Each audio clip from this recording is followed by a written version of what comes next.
Hello viewers, and welcome to another episode of Elections by Numbers. Today we're talking about the Wolverine State, Michigan. It is still called the Wolverine State, even despite the fact that there are no more Wolverines to be found in Michigan. With the exception of Alaska, Michigan actually has more shoreline than any other state in the country, and that does include California. And the state's largest city, Detroit, is obviously famous for its contributions to the auto industry. Henry Ford invented his assembly line in the city of Detroit, making it possible to mass produce cars for public consumption, which is what originally put Detroit on the map as a major economic center. Today, the state has 14 congressional House districts, and the current balance of power is 7 Democrats to 6 Republicans to 1 Libertarian. Justin Amash is that lone Libertarian. He's the only Libertarian in Congress currently, and he left the Republican Party back in July 2019, upsetting the balance of power in the state, giving the Democrats more seats than Republicans by leaving the party. There are 2 districts that flipped from Republican to Democrat 2 years ago during the most recent midterms. Those are Michigan's 8th and 11th. The 8th district covers much of the capital city of Lansing, as well as a few very outlying suburbs of Detroit to the east. Michigan's 11th also covers many suburbs of Detroit, and both districts have Cook Political Report Partisan Voting Index leans of +4 into the Republican column when compared to the national average. 2 other districts that I would keep my eye on this year are Michigan's 3rd and Michigan's 6th. That 3rd district is Justin Amash's district. He is not running for re-election this year, so it's going to be another battle between a new Democrat and a new Republican for control. That district has a lean of +6 into the Republican column. Also, that 6th district is represented by 14-term Republican Congressman Fred Upton, who most recently re-won his election in 2018 by about a 5% margin of the vote, narrowing from about 17% in 2016. So it's a pretty stark decrease in his margin of victory 2 years ago. Let's take a look at the state as a whole and how they have been voting for representatives in the U.S. House by pulling up a line graph right now. All right, and here you can see it visually, very, very competitive at the state level in Michigan. Republicans started out on top in 2010. Of course, that was the first midterm after Obama won his first term, but then that quickly turned around 2 years later in 2012 when Obama won his second term as president, and Democrats showed up in large numbers for their House candidates that year to back him up. And then almost indistinguishable differences in turnout numbers between the two parties in 2014 and 2016, although I will say Republicans did come out on top in 2016 raw House turnout numbers. Of course, that was also the year that Donald Trump carried the state of Michigan, but we'll get into that in a later section. And then Republicans returning to pretty much expected midterm levels 2 years ago, but Democrats maintaining pretty much the same numbers that they did in a presidential year in 2016. We don't see any other time during the past decade where Democrats ran away with this much of an advantage in turnout numbers in a midterm year. So that speaks volumes to the strength of the party going into 2020, I believe. Okay, so let's toss that graph aside, and we're really focusing on those 4 districts that I mentioned earlier, so I'm going to toss all those up here in my window, and next to them is their Cook Political Report Partisan Voting Index lean, and we're going to turn to Pollbot to take this one at a time to keep it organized, and we'll go in numerical order. So first, Pollbot, we're looking at Michigan's 3rd district, currently the only district represented by a Libertarian as of this video. Pollbot, how is that likely to turn out? Okay, and there you have it. Republicans gaining a seat in Michigan's 3rd, though that doesn't mean Democrats are losing a seat. Of course, it is currently controlled by Justin Amash. It does have a partisan lean of +6 into the Republican column. I think it is, of these 4 districts we're focusing on, is the most likely to go Republican this year. And up next, we have Michigan's 6th district, it looks like, represented by Republican Fred Upton with a partisan lean of +4 into the Republican column. Pollbot, how does that go? There you have a Republican representative holding on to his seat for a 15th time. Fred Upton has been in Congress for a long time. Up next, we have that 8th district with a partisan lean of +4 into the Republican column, currently controlled by a Democrat, a freshman Democrat. Pollbot, how does that go? Okay, and a Democrat maintaining their seat for a second term in a somewhat suburban district covering much of Lansing. That major upward trend that we saw in Democratic turnout going from 2016 to 2018 is likely the reason why we projected Democrats holding on to this district. And lastly, Michigan's 11th, which covers more suburbs around Detroit, also with a partisan lean of +4 into the Republican column. Pollbot, how does that go? And a second freshman Democratic rep holding on to their seat this November. So by my count, we have one seat gained by Republicans, nothing lost by Democrats. and no more libertarians representing any district in Michigan. So let's make that official and put it on our first map right now. Mark it.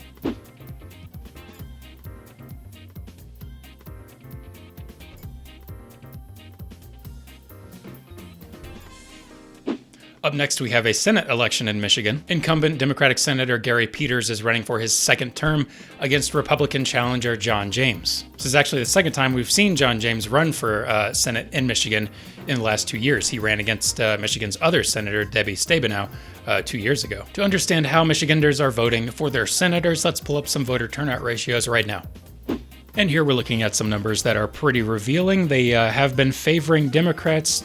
They were favoring Democrats at the start of the decade, so 3 senatorial election cycles ago, that being 2012. Gary Peters enjoyed a very good ratio in 2014 when he ran for the first time over his Republican opponent. He actually had about a 25 percentage point advantage. But what's interesting is 2018, when Debbie Stabenow ran and won that year, she had about, just over a 1% deficit in her voter turnout ratio. She still broke 100%, but John James's senatorial to House vote ratio was higher than hers. Of course, these are relative to raw turnout numbers for House candidates within the state as a whole. Numbers like these are probably the reason why a lot of Republicans have their eye on Michigan as a potential Senate seat to flip in their favor because of the enthusiasm that was enjoyed by voters for John James 2 years ago. He does have his work ahead of him this year, though, as I am projecting a pretty high turnout from Democrats in the state relative to Republicans at the House level anyway. So let's toss those numbers aside and lastly consider the approval rating of the incumbent, in this case Senator Peters. As of this video, he is at plus 8 points within the state, which is, it's decent. It's not great, but it's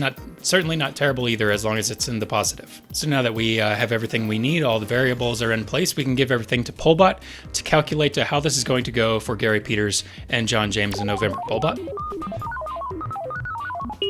And there you have it. We have projected Gary Peters maintaining his seat in Michigan with about an 8.31% margin of victory. This is actually a slightly better performance, a slightly larger margin of victory anyway, that Debbie Stabenow enjoyed in 2018. Probably about a 1.5 to 2 percentage points better. Probably helped a lot by the fact that this is a presidential year that we're going into, which tends to see Democratic turnout spiking. So John James, as fine a candidate as he may be, we have not projected to win this time around either. So let's make that official and put it on our senatorial map right now. Mark it.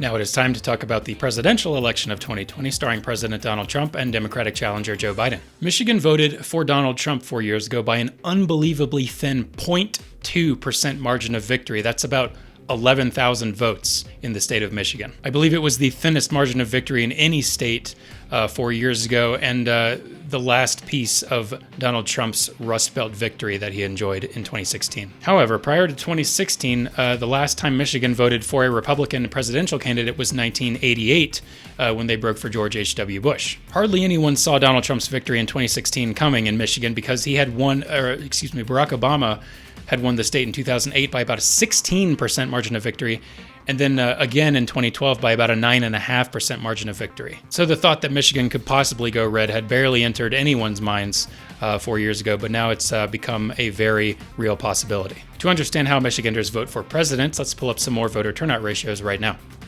So again, here we're looking at some ratios that do favor Democrats, but just slightly in the case of presidential candidates. The difference it made for Barack Obama was much bigger than it was for Hillary Clinton in 2016, because not only is his presidential to House voter ratio higher than Hillary Clinton's was in 2016, but more Democrats showed up in raw numbers for House candidates that year as well. What's interesting about Republicans is that the ratio remains pretty much unchanged going from 2012 to 2016. The difference maker in Michigan 4 years ago was not necessarily an enthusiasm for Trump, but sort of disliking of Hillary Clinton, as it's kind of slightly illustrated in the decrease in those voter ratios going from 2012 to 2016 on Democrats' end. Because these numbers are all pretty close to 100%, it does tell me that, it does lead me to believe that raw House turnout numbers in the state of Michigan are a pretty good indicator of how they're going to vote for presidents, especially raw Republican numbers, because their values are really close to 100%. So let's toss those numbers aside. I do believe the major tiebreaker in this race will be the approval rating of the incumbent, in this case President Trump. As of this video, he is at a net negative 16 points in Michigan. Specifically, he has the approval rating of 41% of the population and the disapproval of 57% of the population, which is not good for him. All we can do now is take projections from raw House turnout numbers, combine those with those voter ratios and the approval rating of President Trump, give them all to Pollbot to calculate who's going to win in Michigan this time. Will it be Joe Biden or President Trump? Pollbot. And there's your answer. We've projected Joe Biden will carry the state of Michigan by an 8.5% margin of the vote. This is a big deal because Michigan is a state that Donald Trump won 4 years ago. And actually, this is the first state that we've seen so far in this entire series that has flipped at the presidential level. This could be the start of the rebuilding of the blue wall across the Rust Belt. It could be temporary backlash against a president that is relatively unpopular in the state. That remains to be seen. We'll have to wait for another election cycle probably until we get answers to those questions. But for now, we are projecting Joe Biden carrying Michigan's 16 electoral college votes. Let's make that official and put it on our presidential map right now. Mark it.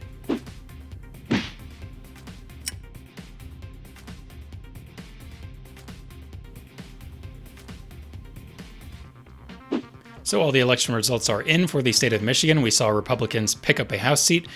We saw Joe Biden getting some great news by winning the 16 electoral college votes it has to offer. Let's talk briefly about the future of Michigan by pulling up an old line graph and two new ones. So let's first take a slightly closer look at our raw House turnout graph that's been going on over the last decade. Let's look at the slope values that we can see for both of those equations. So for Democrats, it's that value preceding X, that 136.8, and for Republicans, it's that value 50.6. Those numbers are honestly a little misleading. What they're telling us is that on average, when you look at the last decade as a whole, on average, every 2 years, Democrats have been gaining 136,800 votes for more Democratic candidates, whereas Republicans are gaining 50,600 votes every 2 years. Those numbers are thrown off slightly a little bit, I think, by Democrats' strong performance in 2018.